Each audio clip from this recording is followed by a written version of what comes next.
আসসালামু আলাইকুম প্রিয় শিক্ষার্থী বন্ধুরা, সবাইকে স্বাগতম। আজকের আমার এই ক্লাসের আলোচ্য বিষয় একাদশ ও দ্বাদশ শ্রেণীর আইসিটি দ্বিতীয় অধ্যায় পর্ব 1। এই পর্বে আমি ডেটা কমিউনিকেশনের ধারণা এবং এর উপাদানসমূহ বিস্তারিত আলোচনা করার চেষ্টা করব।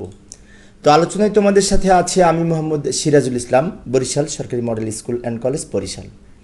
তো প্রিয় শিক্ষার্থী বন্ধুরা, এই চ্যানেলে আমি নিয়মিত অনলাইন ক্লাস আপলোড করে থাকি, তাই আমার ক্লাসগুলি পাওয়ার জন্য চ্যানেলটি সাবস্ক্রাইব করার পাশাপাশি বেল আইকনটি যদি অন করে রাখো, তাহলে আমি ক্লাস আপলোড করার সাথে সাথেই তোমরা নোটিফিকেশন পেয়ে যাবে। তো চলো শুরু করি আজকের আলোচনা। প্রথমে আসি, কমিউনিকেশন বলতে কি বুঝি। লক্ষ্য করি, কমিউনিকেশন শব্দটি ল্যাটিন শব্দ কমিউনিকেয়ার থেকে উৎপত্তি হয়েছে, যার অর্থ হচ্ছে টু শেয়ার বা বিনিময় করা। অর্থাৎ একজনের সাথে আরেকজনের বা এক স্থান থেকে অন্য স্থানে বা এক যন্ত্র থেকে অন্য যন্ত্রের মধ্যে তথ্য বিনিময়ের যে মাধ্যম বা তথ্য বিনিময় করাকেই মূলত এই কমিউনিকেশন বলা হয়। অর্থাৎ কমিউনিকেশন হচ্ছে একজনের সাথে আরেকজনের বা এক স্থান থেকে অন্য স্থানে বা এক যন্ত্রের সাথে অন্য যন্ত্রের তথ্যের বিনিময় করা। তো এবার আমরা জানব কমিউনিকেশন সিস্টেম বলতে কি বুঝি। যে পদ্ধতিতে তথ্যকে এক স্থান থেকে অন্য স্থানে কিংবা এক ডিভাইস থেকে অন্য ডিভাইসে একটি নির্দিষ্ট চ্যানেলের মাধ্যমে স্থানান্তরিত করে সেই তথ্য সংগ্রহের মাধ্যমে বিশেষ করে এই পরবর্তীতে ব্যবহার করা হয়ে থাকে, তাকেই কমিউনিকেশন সিস্টেম বলে। যেমন আমরা চিত্রে লক্ষ্য করে দেখতে পাই, এক সময় এই কমিউনিকেশনের মাধ্যম হিসেবে কবুতর ব্যবহার করা হতো, তা পরবর্তীতে আবার ঘোড়ার ডাকের মাধ্যমে এই কমিউনিকেশন সিস্টেম বা চিঠির আদান প্রদান করা হতো, এবং এক সময় আবার এই যে ডাক পিয়নের মাধ্যমে তথ্যের আদান প্রদান করা হতো। তো এইগুলি হচ্ছে কমিউনিকেশন সিস্টেম। তো বর্তমানে আমরা ইমেলের মাধ্যমেও যে তথ্যের আদান প্রদান করি, এটিও কিন্তু এক ধরনের কমিউনিকেশন সিস্টেম, বিশেষ করে ইমেল এর আদান প্রদান। তো এবার আমরা দেখব বিভিন্ন ধরনের কমিউনিকেশন সিস্টেম, অর্থাৎ কমিউনিকেশন সিস্টেম এর প্রকারভেদ। লক্ষ্য করি, প্রথমত জৈবিক কমিউনিকেশন। শরীরের বিভিন্ন অঙ্গ প্রত্যঙ্গ বা কণ্ঠস্বর বা হাতের ইশারা ইঙ্গিতের মাধ্যমে যোগাযোগ করাকেই এই জৈবিক কমিউনিকেশন হিসেবে আখ্যায়িত করা হয়ে থাকে। অর্থাৎ কণ্ঠস্বর বা হাতের ইশারার মাধ্যমে যে তথ্যের আদান প্রদান হয় তাকে বলা হয় জৈবিক কমিউনিকেশন। তো এবার আমরা দেখব আরও একটি প্রকারভেদ কমিউনিকেশন সিস্টেমের, সেটি হচ্ছে গ্রাফিক্স কমিউনিকেশন। বিভিন্ন ধরনের লেখা, ছবি, চিহ্ন ইত্যাদির মাধ্যমে যোগাযোগ স্থাপন করাকেই গ্রাফিক্স কমিউনিকেশন বলা হয়। তো এবার আসি, বিভিন্ন ধরনের কমিউনিকেশন সিস্টেমের মধ্যে আরও রয়েছে টেলিকমিউনিকেশন। অর্থাৎ বিভিন্ন ধরনের ডিভাইস যেমন টেলিফোন, মোবাইল, ল্যাপটপ ইত্যাদির মাধ্যমে আমরা যে টেলিকমিউনিকেশন করে থাকি, যোগাযোগ করে থাকি, এটিকে বলা হয়, এই ধরনের তথ্যের আদান প্রদানকে বলা হয় টেলিকমিউনিকেশন। তো এবার আমরা আলোচনা করব আজকের যে মূল আলোচ্য বিষয়, ডেটা কমিউনিকেশন সিস্টেম বলতে কি বুঝি। তো লক্ষ্য করি, এক স্থান থেকে অন্য স্থানে বা এক ডিভাইস থেকে অন্য ডিভাইসে বা এক কম্পিউটার থেকে অন্য কম্পিউটারে তথ্য বা ডেটার আদান প্রদান করাকেই ডেটা কমিউনিকেশন বলে। ডেটা কমিউনিকেশনের প্রধান শর্ত হলো কমিউনিকেশনে অবশ্যই ডেটা বা তথ্য থাকতে হবে এবং তার সাথে ডিভাইস থাকতে হবে। অর্থাৎ আমি যদি তথ্যের আদান প্রদান করতে চাই তাহলে দুটি প্রধান শর্ত, একটি হচ্ছে তথ্য হতে হবে, কোনো লেখা হতে পারে, কোনো ইমেজ বা ছবি হতে পারে, বা কোনো ভিডিও হতে পারে, এবং সাথে আমাদের এই কোনো ডিভাইস থাকতে হবে, যেমন মোবাইল, ল্যাপটপ, কম্পিউটার ইত্যাদি। তো এবার আসি আমরা ডেটা কমিউনিকেশন সিস্টেমের টেলিফোনের আবিষ্কার সম্পর্কে কিছু তথ্য লক্ষ্য করি। 1876 সালে আলেকজান্ডার গ্রাহাম বেল বৈদ্যুতিক সংকেতের সাহায্যে টেলিফোন লাইনের প্রদর্শন করে থাকেন প্রথম, যার মাধ্যমে এক স্থানে অন্য স্থানে কণ্ঠস্বর প্রেরণ করা হতো এই টেলিফোনের মাধ্যমে।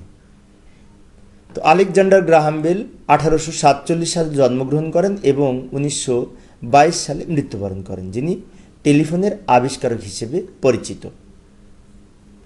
তো এবার আমরা আলোচনা করব আজকের আরও একটি গুরুত্বপূর্ণ বিষয়, সেটি হচ্ছে ডেটা কমিউনিকেশনের উপাদানসমূহ।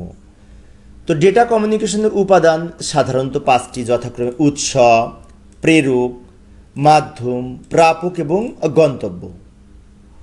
উৎস বলতে বোঝায় যে ডিভাইস দ্বারা আমরা তথ্য প্রস্তুত করে থাকি, সেটি হতে পারে কম্পিউটার, হতে পারে মোবাইল, ল্যাপটপ। প্রেরক বলতে বোঝায় যার মাধ্যমে আমরা পাঠাই, যেমন মডেম। অন্যদিকে মাধ্যম বলতে বোঝায় তার মাধ্যম অথবা তারবিহীন মাধ্যম। গ্রাহক বা প্রাপক বলতে যেমন মডেম হতে পারে, মডেমের মধ্যে আবার আমরা পেতে পারি তথ্য সংগ্রহ করে আমরা যেখানে সেভ করি, সংরক্ষণ করি, তাকে বলা হয় গন্তব্য। তো এই 5টি উপাদান যদি আমরা আরও যদি ভালো মতো লক্ষ্য করি তাহলে দেখতে পাই এই 5টি উপাদানকে আবার 3টি অংশে ভাগ করা হয়ে থাকে, যেমন উৎস সিস্টেম যাকে বলা হয় সোর্স, ট্রান্সমিশন সিস্টেম এবং শেষে হচ্ছে গন্তব্য সিস্টেম। উৎস সিস্টেমের মধ্যে 2টি রয়েছে, একটি হচ্ছে উৎস এবং প্রেরক। ট্রান্সমিশন সিস্টেমের মধ্যে একটি মাধ্যম এবং গন্তব্য সিস্টেমের মধ্যে 2টি রয়েছে, সেটা হচ্ছে প্রাপক এবং গন্তব্য।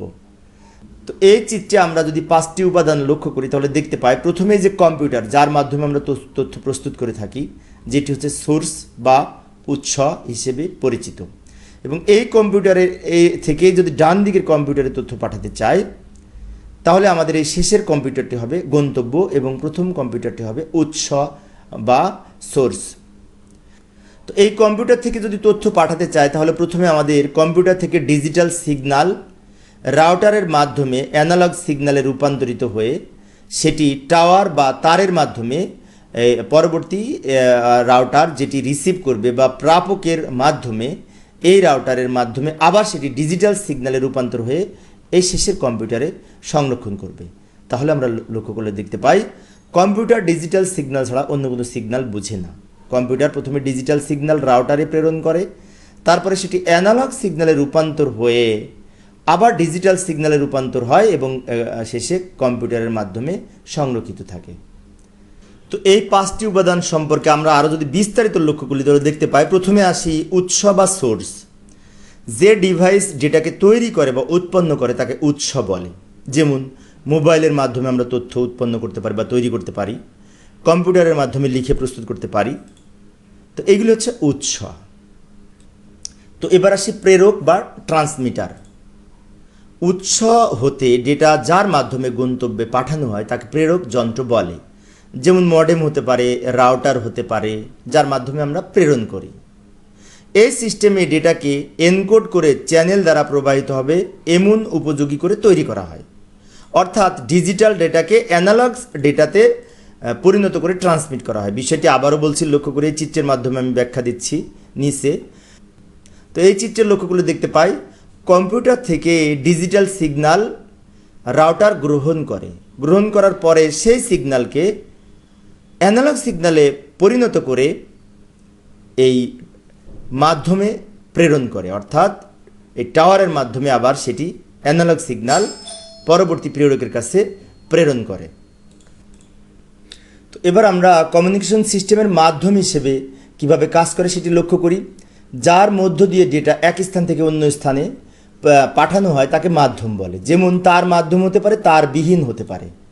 তার মাধ্যমে আমরা যদি তারের মাধ্যমে পাঠাই, আর তারবিহীন হচ্ছে আমরা ওয়াইফাই বা মডেমের মাধ্যমে যদি পাঠাই, সেটি হচ্ছে তারবিহীন মাধ্যম।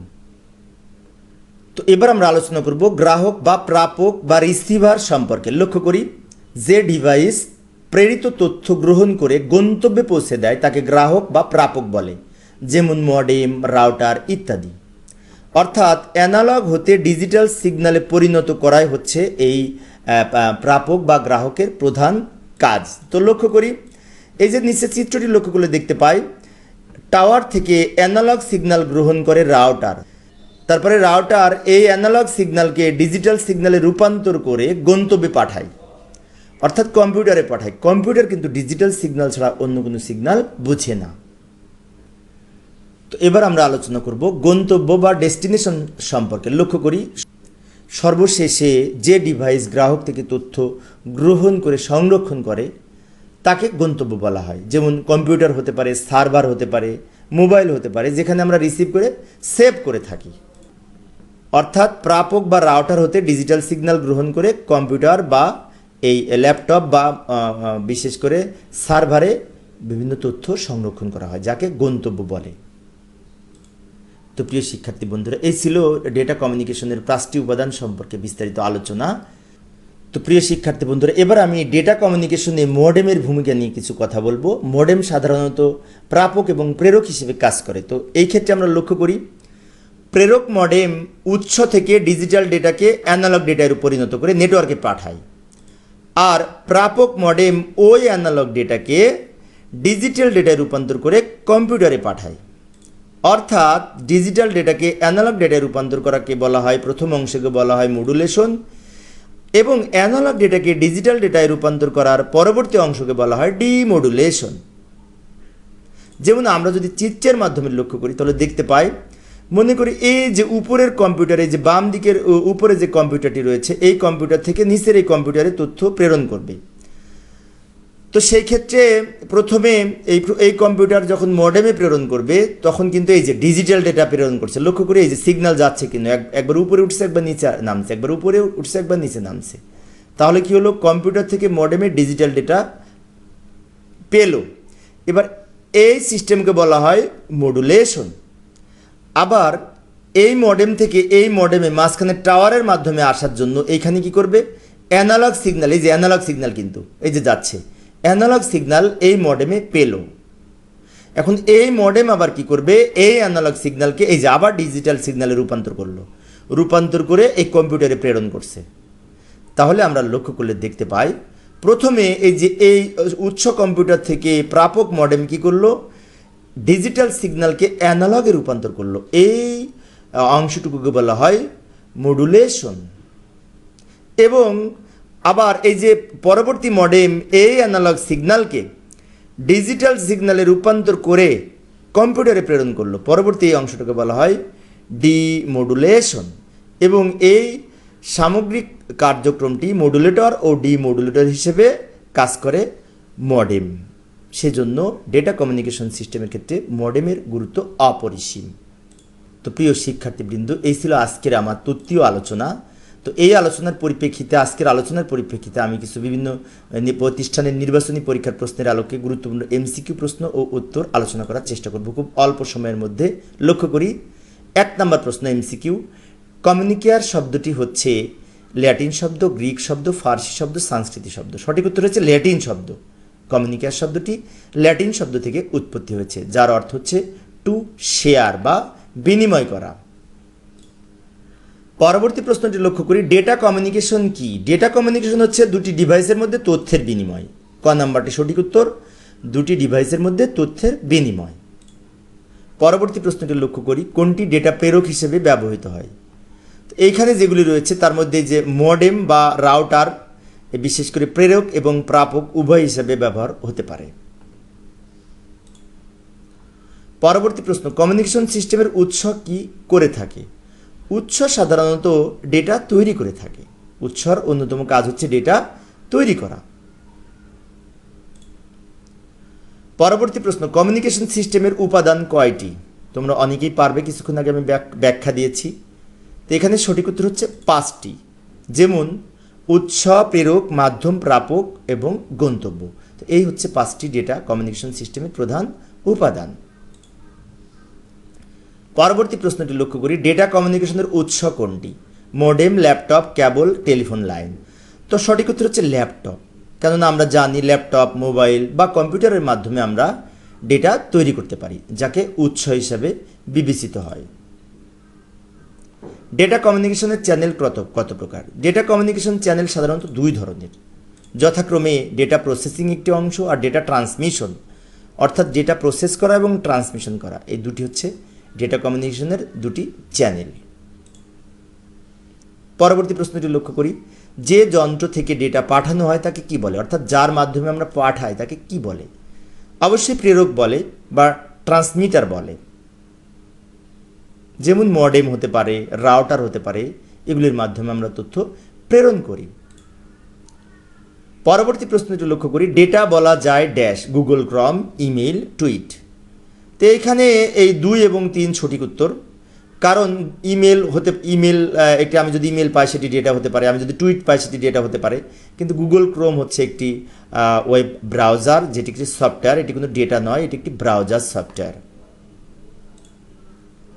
পরবর্তী প্রশ্নটি লক্ষ্য করি, সাধারণত মডেম মাধ্যম হতে কোন ধরনের সিগন্যাল ডেটা গ্রহণ করে। অর্থাৎ কিছুক্ষণ আগে যে আমরা চিত্রের মাধ্যমে আলোচনা করেছি, সেখানে টাওয়ার থেকে বা মাধ্যম থেকে কোন ধরনের সিগন্যাল গ্রহণ করে? অবশ্যই অ্যানালগ সিগন্যাল।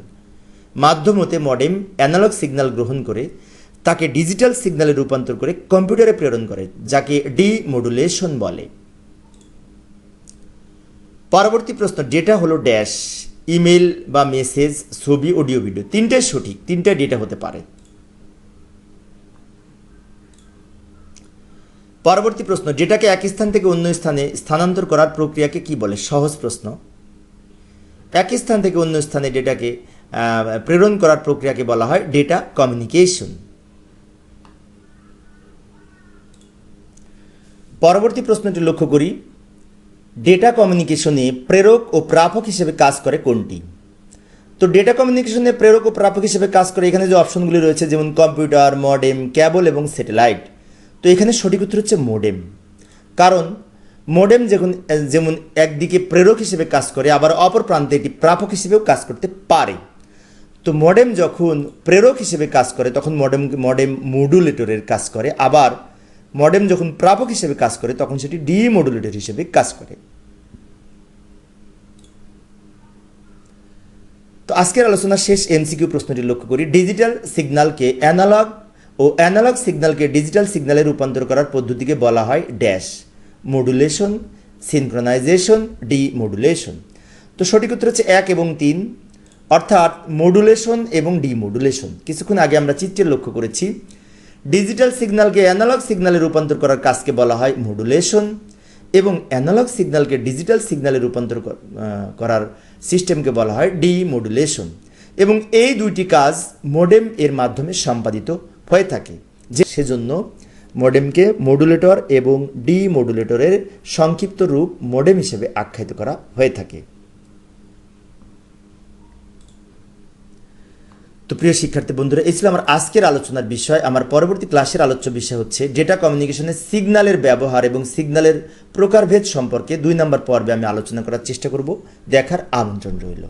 তো পরিশেষে সবাই ভালো থাকবে এবং সুস্থ থাকবে এই কামনায়। খোদা হাফেজ।